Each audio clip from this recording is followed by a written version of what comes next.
یہ کام چھوڑ دو، کس کے ذمے؟ دل کس کے ہاتھ میں ہے؟ اللہ کے ہاتھ۔ اپنے آپ کو اللہ کی رضا میں فنا کر دو۔ اے اللہ، تو نے ہمارے ذمے جو کام لگایا ہم نے وہ کرنا ہے، باقی خوش رکھنا یا نہ رکھنا یہ کس کا کام ہے؟ یہ تیرا کام۔ ہم کیا کرتے ہیں؟ خوش ہونے کی کوشش میں لگے رہتے ہیں۔ تبھی مجھے ان صوفیوں پہ بڑا غصہ آتا ہے جو کہتے ہیں ہمیں نماز میں مزہ نہیں آ رہا، ہم کیا کریں؟ ابے مزہ تو جاوید نہاری، نلی نہاری میں اور وہ مختلف نہاریوں میں ہے، نماز مزے کے لیے اللہ نے رکھی نہیں ہے۔ تم اپنا کام پورا کرو جو اللہ نے تمہارے ذمے لگایا ہے۔ کہہ رہے دل نہیں لگتا اس لیے مزہ نہیں آتا۔ بھائی دل اپنے اختیار میں تھوڑی ہے، دل کس کے اختیار میں ہے؟ اللہ کے۔ آپ دل لگانے کی کوشش کر لو، بس کوشش ہمارے ذمہ فرض ہے، لگے نہ لگے ہم نے اپنا کام پورا کر دیا۔ غلام کا کام ہوتا ہے آقا نے جو آرڈر دیا اس کو پورا کرے، بس غلام سمجھو اپنے آپ کو۔ بھائی اب آپ مجھے ایک بات بتاؤ، آپ کے غلام نے یا آپ کے باس نے کہا، آپ کہیں آفس میں جاب کر رہے تھے، بیٹا یہ جا کے چیک کیش کرا کے لے آؤ۔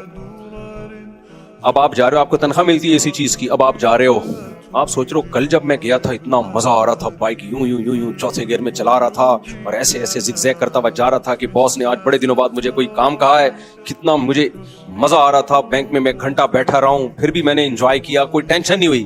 آج پتہ نہیں بورنگ دن ہے، طبیعت بھی کچھ سیٹ نہیں ہے، باس نے کہا 1 گھنٹے میں یہ چیک کیش کرا کے پیسے لا کے میرے ہاتھ میں پکڑاؤ، بالکل بھی مزہ نہیں آ رہا یار، آج بالکل بھی مزہ نہیں آ رہا، لہذا آج نانی کے ہاں چلے جاؤ۔ آج کیا کرو؟ ہمارے بچے تو جیسے ہی کرتے ہیں نانی کے ہاں چلے جاتے ہیں، تو نانی کے ہاں چلے جاؤ۔ اگلے دن آپ آئے، باس نے کہا بیٹا میں نے تمہیں کہا تھا کہ مجھے فوری طور پر 1 کروڑ روپے چاہیے، تمہیں میں نے چیک دیا تھا، میں نے آگے پیمنٹ کرنی تھی، کیش پیمنٹ کرنی تھی، تم کیوں نہیں لے کر آئے؟ میں گھنٹے سے تمہارا انتظار کر رہا ہوں۔ سر بات یہ کہ آپ نے جو کام دیا نا میرے ذمے میں لگایا، میں چاہتا تھا وہ خشوع و خضوع سے وہ کام کروں۔ وہ کام میں کیسے کروں؟ خشوع و عین پورا نکالتے ہیں ایسے لوگ نا، خشوع اور خضوع، ضاد، خشوع اور، جیسے جو مولوی کرپٹ ہوتا ہے نا، سب مولوی کرپٹ نہیں ہوتے، میجورٹی ٹھیک ہی ہوتی ہے لیکن ایک آدھ کرپٹ بھی ہوتا ہے، تو جب آپ اس کو بولتے ہو نا چندے کا حساب کیوں نہیں دیتے، وہ پھر وہ عین حلق سے نکالتے ہیں۔ علماء کا اسلام میں احترام ہے، احترام، بڑا گلے سے عین نکال نکال کے پھر وہ علماء کا احترام سکھا رہے ہوتے ہیں۔ جتنے فراڈی لوگ میں نے دیکھے نا، یہ عین غین پورا نکالتے ہیں برم میں لینے کے لیے، عین غین پورا نکالتے ہیں۔ تو غلام کا کام کیا ہوتا ہے؟ تو باس چھوڑ دے گا اس پہ کہ تو خشوع و خضوع سے چیک کیش نہیں ہو رہا تھا، تیرا دل نہیں لگ رہا تھا، باس جماعت لگائے گا یا نکال دے گا آفس سے، بولے گا بھائی مجھے اس سے کوئی غرض نہیں ہے کہ تیرا دل لگ رہا تھا یا نہیں لگ رہا تھا، کوشش تو یہی ہے کہ کام کیا تو جی جان سے کیا کر، لیکن دل لگنا نہ لگنا یہ تیرا ہیڈیک ہے، یہ میرا ہیڈیک نہیں ہے، مجھے کام چاہیے۔ ایسے ہی پتہ ہے ہوتا کیا ہے، جب ہمارے ہاں لوگ نئے نئے تھوڑا دین پر آتے ہیں، نماز روزہ شروع کرتے ہیں، تو ان فضول چیزوں میں لگ جاتے ہیں۔ دو حملے ایسے لوگوں پہ لازمی ہوتے ہیں، یہ نوٹ کر لیں۔ جب آپ نئے نئے دین پہ تھوڑا سا آتے ہو نا، پورا تو آج کل بہت ہی کم لوگ آ رہے ہیں، تھوڑا تھوڑا آنا شروع ہوتے ہیں، چلو یار نماز پڑھ لو، چلو اعتکاف میں بیٹھ جاؤ، تو 2 حملے لازمی شیطان کرتا ہے۔ ایک حملہ تو یہ کرتا ہے کہ دل نہیں لگ رہا، شروع میں تو بڑا دل لگ رہا تھا 4 دن نمازوں میں، اب دل نہیں لگ رہا، یار اب وہ بات نہیں رہی، اب جب سے دل لگنا شروع ہوگا نا پھر پڑھوں گا۔ بہت بڑا دھوکہ ہے، دل کی ایسی کی تیسی۔ بھائی دل لگے نہ لگے، آپ نے فجر کی نماز پڑھنی ہے 2 سنتیں، اس کے بعد 2 فرض، ظہر کے 4 سنت، 4 فرض 2 سنت، عصر کے 4 فرض، مغرب کی 3 فرض 2 سنت، عشاء کے 4 فرض 2 سنت اور 3 وتر، یہ تو لازمی آپ نے ہر صورت میں پڑھنے ہیں اور جماعت سے پڑھنے ہیں، یہ تو کرنے ہیں بھائی، دل لگے یا نہ لگے۔ اور اللہ اگر تہجد کی توفیق دے سبحان اللہ، اس میں بھی دل لگے نہ لگے پڑھنا ہے۔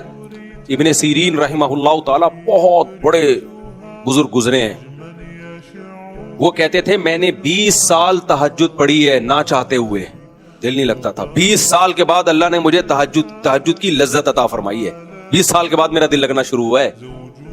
20 سال تک دل نہیں لگتا تھا، پڑھتا تھا، اللہ خوش ہوتا ہے تہجد پڑھنے سے، بھائی دل لگے یا نہ لگے ہم پڑھیں گے۔ اور تہجد نہیں پڑھے تو فرض نماز تو بہرحال ضروری ہے، وہ تو ہم نے اللہ کے حکم کا پورا کرنا ہے۔ تو ایک حملہ شیطان کا یہ ہوتا ہے، شیطان کیا کہتا ہے، اب تمہارا وہ خشوع و خضوع رہا نہیں ہے، کیا فائدہ ایسی عبادت کا؟ بھائی عادت ڈل جانا نا نیکی کی، یہ اس نیکی سے اچھا ہے کہ جو خشوع و خضوع سے ہو رہی ہے لیکن اس کی عادت نہیں پڑی، اس سے اچھا ہے یہ۔ تصوف میں اس کی بڑی اہمیت ہے کہ نیکی کی عادت پڑ گئی ہے نا، بے شک دل نہیں لگ رہا، یہ آدمی اللہ کی نظر میں زیادہ قیمتی ہے اس نیک آدمی سے جس کا دل تو لگ رہا ہے نیکی کا, لیکن ابھی نیکی کی عادت اس کو پڑی نہیں ہے, اس لیے کہ کبھی بھی چھوڑ دے گا وہ, کیا فائدہ. تہجد میں آپ کو مزہ آ رہا ہے لیکن عادت نہیں پڑی, اس سے بہتر وہ آدمی ہے جس کو مزہ نہیں آ رہا لیکن عادت پڑ گئی ہے. حضرت مولانا اشرف علی تھانوی رحمہ اللہ سے کسی نے کہا کہ مجھے نماز کی عادت پڑ گئی ہے, وہ مزہ نہیں آتا جیسے پہلے آتا تھا, لیکن عادت پڑ گئی ہے, اب تو میں عادتاً پڑھ رہا ہوں نماز, ایک روٹین بن گئی ہے, تو پتہ نہیں یعنی مجھے ثواب بھی مل رہا ہے اس کا, ایک تو روٹین ہو جاتی ہے نا, عادت پڑ جاتی ہے. یعنی وہ بیچارہ پریشان تھا کہ مجھے تو عادت پڑ گئی ہے نماز پڑھنے کی, تو وہ بات تو رہی نہیں. تو مولانا اشرف علی تھانوی نے جواب لکھا کہ اگر نیکی کی عادت پڑ جائے تو کیا ٹینشن ہے اس میں بھائی, نماز پڑھنے کی عادت پڑی ہے نا, چرس پینے کی تھوڑی بڑی عادت. تو اہم کام کیا ہے, نیکی کی عادت ڈال دینا, تو وہ کنٹینیوسلی کرنے سے عادت پڑتی ہے, دل لگے یا نہ لگے. عادت پڑ جانا زیادہ ضروری ہے, زیادہ مفید ہے. سخاوت کی عادت پڑ گئی, سچ بولنے کی عادت پڑ گئی, جھوٹ سے بچنے کی عادت پڑ گئی, ماں باپ کی خدمت کی عادت پڑ گئی. اب بچوں کو ماں باپ کی خدمت کا جوش, بعض لوگ ہیں جوشیلے, ایک دن ایسا لگ رہا ہے ابا کہہ رہے شاید میرا بچہ ہی نہیں ہے, یہ اتنا نیک, میں نے جنا ہی نہیں شاید اس کو. 4 دن کا جوش تھا, اس کے بعد ختم. ابا نے دوست لگا دی کسی بات پہ غصے میں تو شارٹ مارکیٹ. اس سے بہتر وہ اولاد ہے جس کو ابا کی خدمت کی عادت پڑ جائے, ماں کی خدمت کی عادت پڑ جائے. دیکھو جن سوسائٹیوں میں بیویوں کو شوہروں کی خدمت کی عادت ہوتی ہے, ان کا دل لگے نہ لگے وہ خدمت کر رہی ہوتی ہیں, وہ کلچر ہوتا ہے. لیکن جن سوسائٹیوں میں بیویوں کو شوہروں کی خدمت کی عادت نہیں ہے نا, 4 دن کا جوش ان کو بھی ہوتا ہے, آج پیسے نکلوانے ہیں پتلون سے تو خدمت کر لو, یہ بھی بنا کے کھلا دیا. اس کے بعد پھر جو پڑی رہتی ہیں ایک مہینہ, ماشاءاللہ پولیس آ کے اٹھاتی ہے کہ اب کچھ ناشتہ بنا دو, بیچارے انہیں کہاں جانا ہے, آفس جانا ہے. صفائی کی عادت گھروں میں بعض خواتین کو ہوتی ہے, بعض کو نہیں ہوتی. جن کو نہیں ہوتی کبھی کبھار وہ گھر صاف کر لیتی ہیں. جس دن ان کا رشتہ لینے کے لیے آپ گئے تھے, اتفاق سے گھر انہوں نے چمکایا ہوا تھا. جس دن آپ کی شادی ہوئی 1 ہفتہ انہوں نے گھر صاف رکھا. آدمی کہتا ہے یار کیا سلیقے والی عورت ملی ہے. اگر اس کو صفائی کی عادت نہیں ہے, کسی کا باپ بھی اس سے گھر صاف رکھوا نہیں سکتا. کروا تو سکتا ہے, کر لے گی 1 آدھ دفعہ, رکھ نہیں سکتی. وہ رکھے گی وہی جس کو ماں باپ کے گھر سے عادت بولو پڑی ہوئی ہے. تو اس لیے عادت ہی ہے سب کچھ میرے بھائی, سب کچھ کیا ہے عادت. یوز ٹو ہو جائے آدمی وہ کام کرتے کرتے. جو بہادر ہوتے ہیں ان کو لڑنے کی عادت ہو جاتی ہے, پتہ ہے آپ کو, میں نے بتایا آپ کو پہلے سے نہیں پتا تھا. ہم اصل میں سوئمنگ کرتے تھے نا, تو ہمارے ایک دوست تھا, مجھے شروع بالکل بچہ تھا میں, تو وہ کیا کر رہا تھا, اس نے مجھے تھوڑا سا سکھائی, یوں ٹانگے مارو.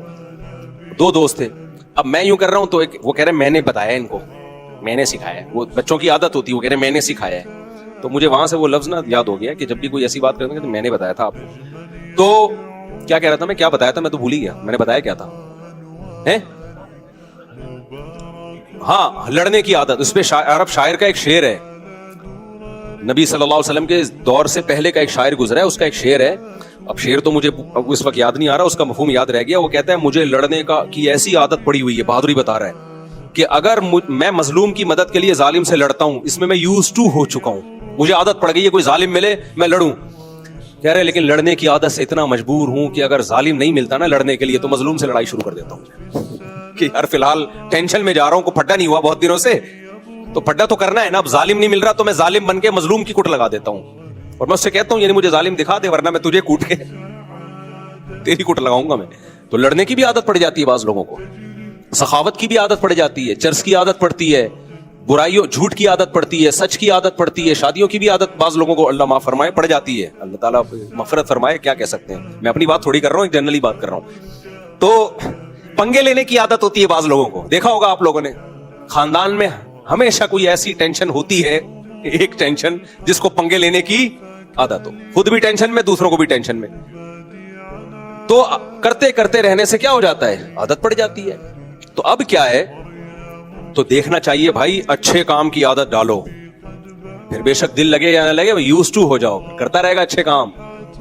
سخاوت کی عادت پڑ گئی, کرتا رہے گا سخاوت, دیتا رہے گا کہیں نہ, اس کو بے چینی ہوتی ہے. اس کو نہانے کی عادت پڑ جاتی ہے بعض دفعہ, جس دن نہیں نہائے ان کو ٹینشن ہوتی ہے.